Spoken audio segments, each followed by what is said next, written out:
Okay. Testing.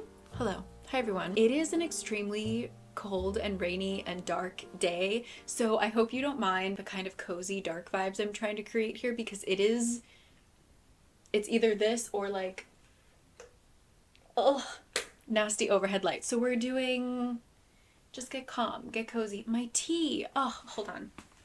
Okay, now we can begin. So today we're going to talk about DNFing books, and this is something that I struggle with. It's something that has put me in reading slumps. It's something that, as someone who is very much a completionist, if someone gives me a task, I like to see things through. So DNFing, aka did not finish, DNFing a book, I think it's an important skill, and it's one that I'm still building. I just want to talk about a couple of the different reasons why I choose to put down a book, why sometimes pushing through a book it ends up putting me in a reading slump, etc. And for each example of a reason why I DNF a book, I have a book that I have DNF'd within this year, within the first 5 months. So I think we're just going to dive in. One thing that's really important for me with learning how to put down a book is simply that it saves me time. I find that I put a lot of time and mental energy into forcing myself into finishing a book that I end up not enjoying, and I could have spent it doing something more enjoyable. And as someone who takes reading quite seriously in terms of I want to read so that I can review and let you guys know what to read in your more limited time, probably, because again, this is my only job and I assume you guys have other responsibilities other than just reading. It's just very important to me to learn how to do this more. And speaking of saving time and using it more wisely, I do want to give a shout out to the sponsor of this video, which is listening.com. I've talked about them before, but listening.com is a really wonderful service that takes things like your textbooks, PDFs, emails, and it will change them into audio format so that you can listen to them on the go in case you do have some kind of visual thing like a graph or a data table in your textbook or PDF. It will pull that and show it to you visually on the app so that while you have the audiobook, you can also look at the visual stuff. In case you want to take notes, if you hear something and you want to save that for later, on the app, they have a feature that you just press one button and it saves what you just heard. So a really, really wonderful service. Most of their users are like students, PhD candidates, and working professionals. So it's really about people who just have really precious amount of time and maybe don't have the ability to sit down at a desk and read their textbook for hours on end. Maybe you want to do it while you're on the subway, while you're driving to work, etc. So I have a link in the description box. That link will get you a bonus free week trial of listening.com, so definitely check it out. Highly recommend. Thank you as always to listening.com. And yeah, let's learn about how to DNF a book so that we have more precious time. Okay? In we go. So my first reason for why I DNF books is it's not the book, it's me. Two different reasons. On one hand, I'm somewhat of a mood reader. If a book comes to me and I'm just not in the right mood, it's not going to click with me. And on the other hand, it's just a concentration issue. Sometimes we're going through times of anxiety, stress, things are going on in the real world where it's really difficult to dive into a fantasy world or a fictional world. It's kind of a double-edged sword, the kind of escapism of reading, because for me, for example, during the pandemic, I loved escaping into a book because it removed me from the anxiety of life around me. But it's sort of, for me, like the escapism of a book, it feels like, have you ever done those magic eye things? I feel like I'm really dating myself as a kid from the 90s, but they were like these patterns, and if you put your eyes really close to them and moved them far away, you could suddenly see this pattern cut like a 3D shape. I loved those. I was really good at them.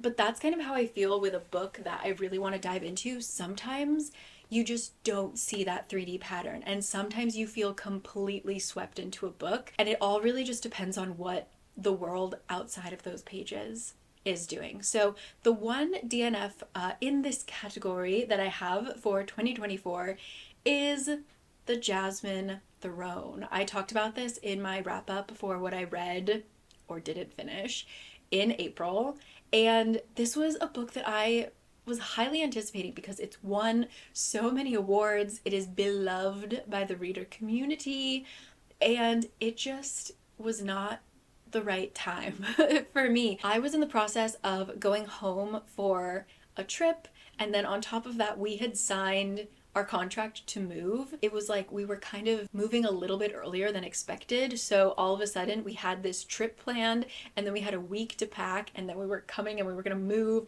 It was just a very chaotic month, and I just did not have the mental energy to fall into something like the Jasmine Throne, which is a high fantasy series, a complex political and magical system. It was so frustrating because I could tell that the writing was beautiful. I could tell that the imagery was stunning, and I still can see certain scenes so clearly in my mind. So there was an element of escapism to it, but there was just too many POVs. Again, the magic system, I could tell that it was getting more and more complex as the world building continued. I was like, oh, this isn't just like a good and evil. This is so many other things. So it was just too complicated for me to concentrate on. And I got to about 40% of the book. I really pushed through because, again, it was something that I knew I really wanted to read. And I also had waited a very long time at the library for it. And I get really annoyed about that, like really stubborn. Like, if I waited 8 weeks, I'm gonna finish this book. So I really pushed myself through further than I should have. And I definitely, towards the kind of right before I put it down, I was kind of just skimming it, or like reading but not actually absorbing. So that's a good example of a book that just came to me at the worst time and I just couldn't sink into it. So that's more of what I call a soft DNF, where I have put it down but I have not written it off. I will return to it. I have quite a few books like that. Famously, The Raven Cycle. I remember reading the first book and being like, I don't get it, whatever, and never continued the rest of the books. But as you can see from a video that I made, I reread it and sort of lost my mind. And I think about that book, that series, all the time now. So for this category, I definitely never write off a book. It's fully a me problem. I am the problem. It's me. Following up on this is not the book's fault kind of DNF, and again, this is a soft DNF in which I will be returning to these books.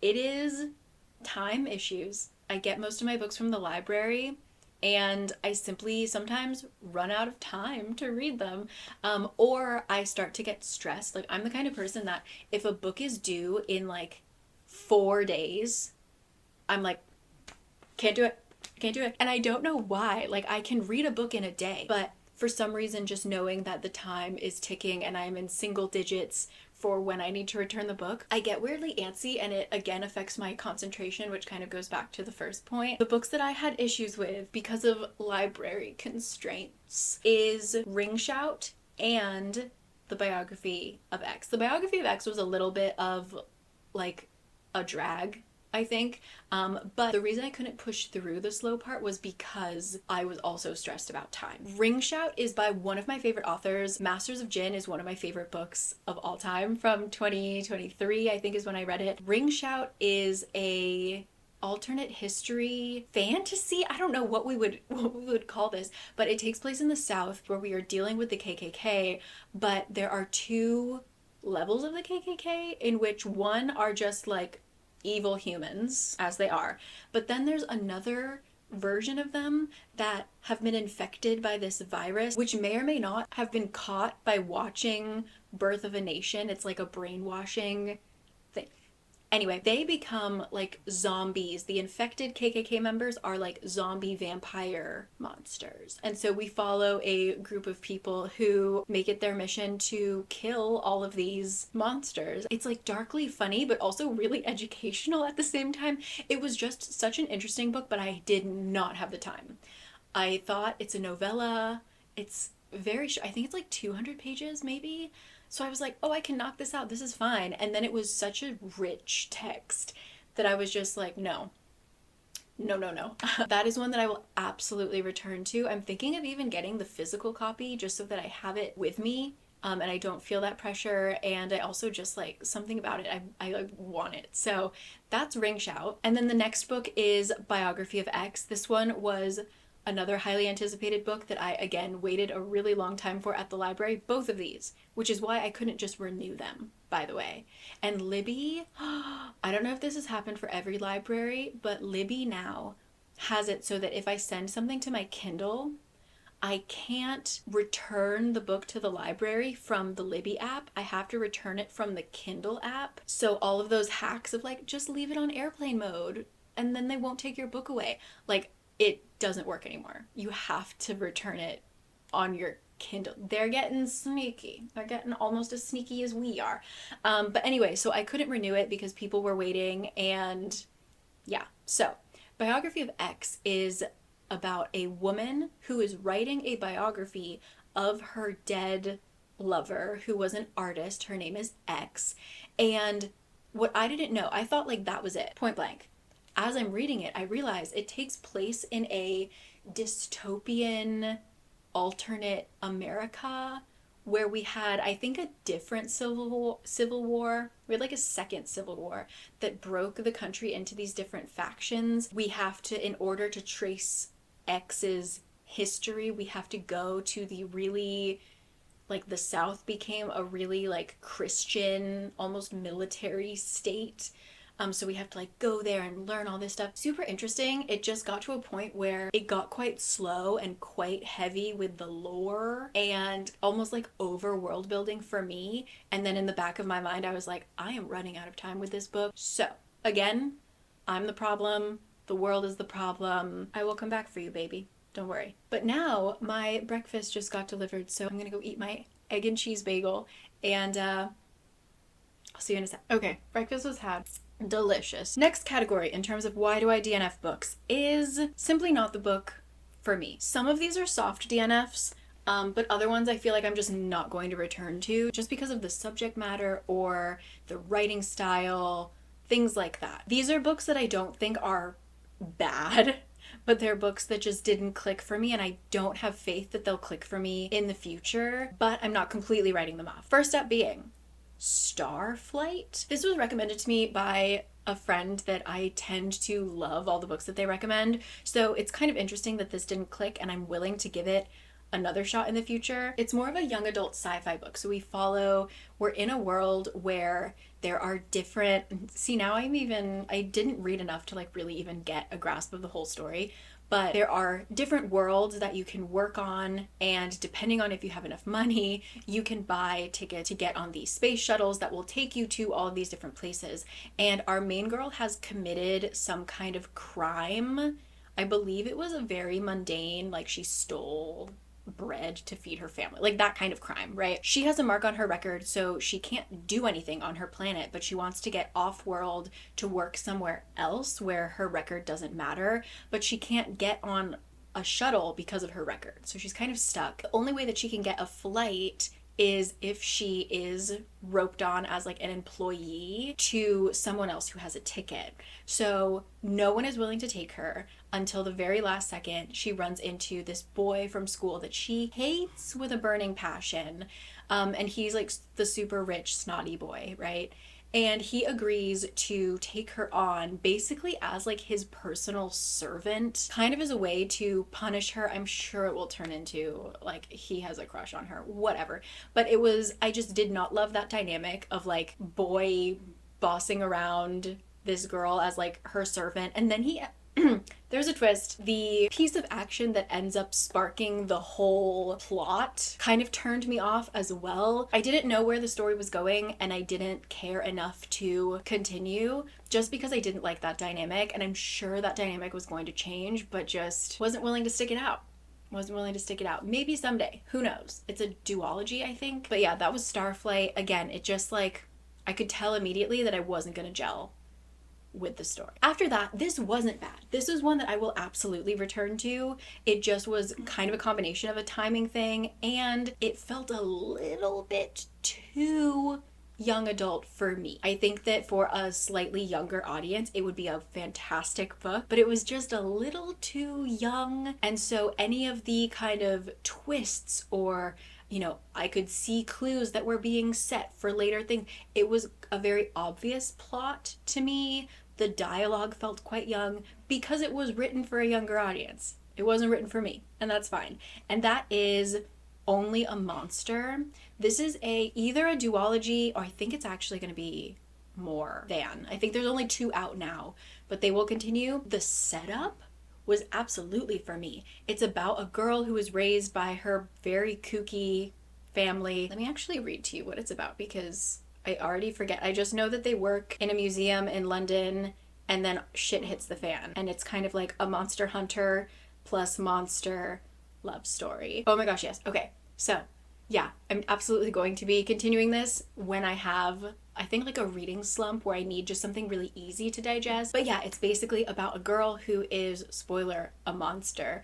And her power is that she can time travel. Actually, I think all of her family can time travel. You can time travel by touching someone. And if you touch them, let's say that you jump back 4 minutes in the past, you just took 4 minutes off of their life.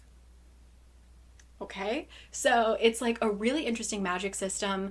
It turns out that she gets kind of found out by a monster hunter, and she has to work with another monster family that she hates in order to survive and protect her family. So it just wasn't the right time. Wasn't a bad book, but that was one that I was just like, couldn't do it right now. Only a Monster, still recommend you try it. And then last in this category, I actually DNF'd this last month. This is Pheonix Unbound. This also wasn't a bad book. It just didn't have the elements that I personally like. We follow a girl with magical powers who is able to like withstand fire. And her like dictator emperor guy, he requires human sacrifices, I guess like either once a year or once every 4 years or something like that. And it is in the form of burning women alive. And so she goes as like the tribute of her city every single year because she can survive it, and she's willing to do that in order to save one life every year from like her town. However, one of the gladiators, which are the kind of male version of the enslaved people of this nation. We have like the women who get brought in to be killed every year, but then we have the gladiators who are enslaved men who are the entertainment. They're the gladiators, fight to the death for the entertainment of the empire. He recognizes her even though she changed her face. He saw through her magic. That's bizarre. He is like, okay, this girl's my ticket out of here. I don't know what she can do, but like she can do something. So he forces her to help him escape, and we go on this adventure.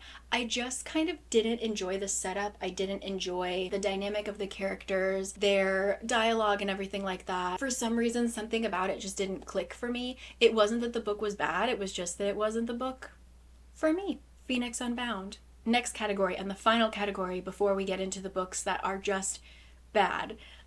This is another category where it's not the book's fault, and that is a book that's kind of triggering for me. And I haven't come across one of those until this book, really, because I'm able to read about pretty much anything, doesn't really bother me, or doesn't bother me in a way that kind of endangers my mental health. But in this case, I found one, which is unfortunate because it was a book I really wanted to read, and I talked about it in my last reading wrap up, and that is Butter. Butter, very specifically, it's all about like food and just like appreciating all of life's delicious experiences, I would say. There was like a crime element to it, like a murder mystery element to it.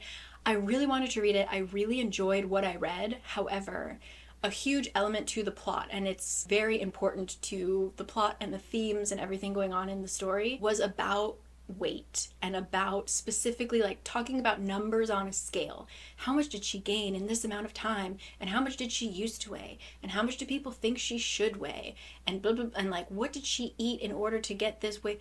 It was very, very weight centric, and that is something that I just can't read safely. I try very hard not to ever think about weight or scales or anything like that, and this one just got me. I couldn't not think about it because it was in the book. And so that was one that I just had to put down simply because I could tell it was leading me to a place mentally I didn't want to go. But I do think it's important to write about and talk about. And so I'm glad it was written. It's just not something I could read safely. So that was my first time putting down a book because it was a triggering topic. But I know that's a big deal for a lot of people. So definitely look up trigger warnings and read what you can. And now for our final category, books that are just not good. I have 5 books that I have DNF'd this year because they were just not good books. And I feel like I'm going to get in trouble for a couple of them, so if you can't take any kind of criticism of a book that you love, kindly don't watch. Like I just said, if something is triggering for you, just put it down. Put it down. Starting with Powerless. This is a book that I saw everywhere online. And people said that it was right up my alley, and something about it just did not work for me. I didn't even mention it in my reading wrap up because I didn't read enough of it, and I just kind of didn't want to get hate, but just nothing clicked for me. I felt like it was also something that I've read before in terms of the setup, which, you know, if we're reading books that we like because they happen to fall into the same genres and tropes that we like, of course there's going to be crossover, but this felt very stale and I just didn't enjoy it. What even was the plot? Hold on. When Leonie, the book Leo, posted that she didn't like it as well, I breathed such a sigh of relief because I know that we have the same taste, and so I was wondering, like, God, did I just like not get it? But it made me feel much better for her to also say that she didn't like it either. It's scary to not enjoy a book that people really love, but it just was not it. That's Powerless. After that, I don't want to say that this is a horrible book. That's not fair. But just in terms of how the characters were built, how the story unfolded, really didn't enjoy it. And that is Faebound. I had an arc of this, I believe. So I read it and reviewed it a couple months ago. This was one that was so highly anticipated and it let me down so much, even from the very first chapter. So we follow a couple different characters, mainly 2 sisters. One sister has just been promoted to the role of colonel, I think, in the army, a very high rank in the army where she is a leader, she commands a large group of soldiers. It starts with her disobeying a command in order to, like, she heard a prophecy that she might get some kind of glory on the battlefield, and so she disobeyed direct orders, put all of her soldiers in danger in order to get this glory that she sought out, and then all of her soldiers died. How do you get to that point in the military and you make such a shitty, selfish move? And it's a dumb move. Like, how do you... It just made no sense to me, like, why she would do that when she's, like, apparently such a good leader and soldier, for her to just do a 180 and do, like, a really reckless, selfish thing that, like, also is going against direct orders, which is something you're not supposed to do in the military. So it was just immediately didn't like that character. I was like, ooh, can't follow the rules. And then we have our other sister who has prophecies that were so obvious. Every word that came out of her mouth, the second she would say, like, she has a vision and she says this kind of riddle, I was like, okay, we know what's going to happen now. It was very, very obvious to me. It was quite insta-lovey. Even the alleged, like, not insta-lovey thing, there was insta-traction. I felt like I was 2 or 3 steps ahead of the characters who I already didn't really like. And then even when it wasn't the prophecies, there were other clues, like, within the world building that made certain twists in the book incredibly obvious. When it got to the big twist, I read like a little bit after that and I got to about 50% of the book and I just couldn't keep doing it because I was like, I feel like I could write the rest of this book, which was really unfortunate. I thought that the world itself was quite interesting. There are elves and fae and all of this stuff, and like the actual environment around this kind of desert but sort of a jungle. There are animal familiar kind of things. Like, as a whole, like, from a bird's eye view, it was really good, but within those details I was so frustrated and let down. That was a book that was just felt like it wasn't just me. It wasn't like I didn't click with the themes. It was just that the writing, I felt like I knew it all already, you know? And that is faebound. Next up is a book that I read I think I read it in March, because I read it as an arc before it came out, and please, I read it before any of the scandal came out. Like, this was, I had never read another review of this book. I didn't know any drama surrounding it. This was posted way before any of that happened. To Gaze Upon Wicked Gods. My initial review was posted way before any of this stuff blew up. So To Gaze Upon Wicked Gods follows a girl with death powers who lives in this kind of mythical fantasy China. And they are being colonized by the Romans.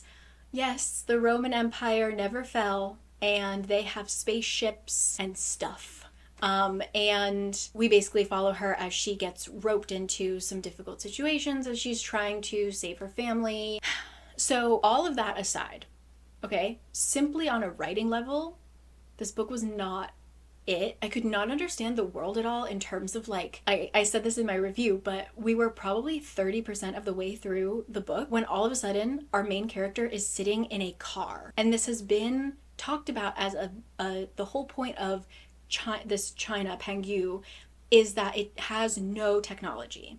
And so it is talked about that the Romans brought technology with them, but it was never discussed of, like, the infrastructure of this China. We knew that they had airships, but we didn't know, like, they brought cars.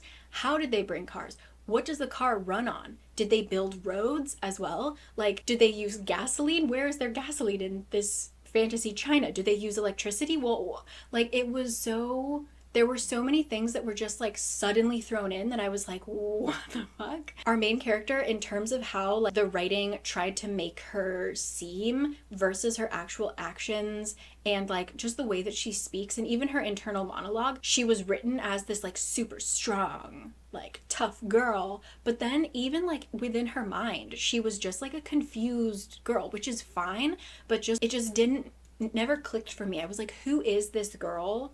I felt like the author thought she was something else and the character ran off and was a completely other thing. I will also still stand by, I thought that her author's note was kind of bizarre because it very specifically mentioned atrocities committed by the Japanese Empire, and then instead of just, like, going for it and writing about, like, you're writing about a fictional China, write about a fictional Japan, she introduced ancient Romans, and I just don't know why.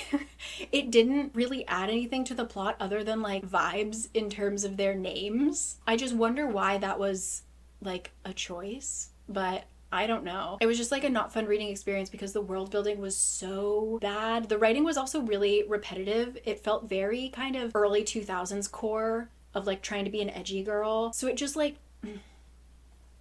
that was a book that I put down because it just was poorly written, in my opinion. Next up, another arc that I put down because I thought it was kind of not poorly written, but just, like, strangely written, strangely marketed as well. This was also, I feel like this was an extra letdown just because I thought it was going to be one of my favorites of the year, and that is Lore of the Wilds. This is one that I'm, like, so bummed about, and I still want people to, like, check it out of the library, give it a try, but for me, I just can't understand the publishing house or the editor, I guess, for what they did to this book. It's about a girl that's living in a world that has fae that she has raised to have been very afraid of. They mistreat, they hurt her people, and really all she wants to do is work in her aunt's apothecary and help all of the suffering people in her village. That's all she wants to do. Until one day, fae suddenly arrive at her apothecary and they're like, we need to speak to the owner. We need to bring the owner to the palace because we've got a job for them. And she volunteers instead of sending her aunt. And it turns out that they need her help organizing a library that has been cursed so that no fae can go in. So she goes in and she has to sort the books and then also bring any book that mentions a specific kind of magic to, like, the government so that they're doing something, right? They need to know about the magic. I'm like, okay, enchanted library, yes. Fae, yes. Let's go for it. The library scenes were for less than half of the book. Then we leave the library. It was marketed as an adult romance, like romantasy, I guess. I felt like sometimes the writing veered closer to middle grade.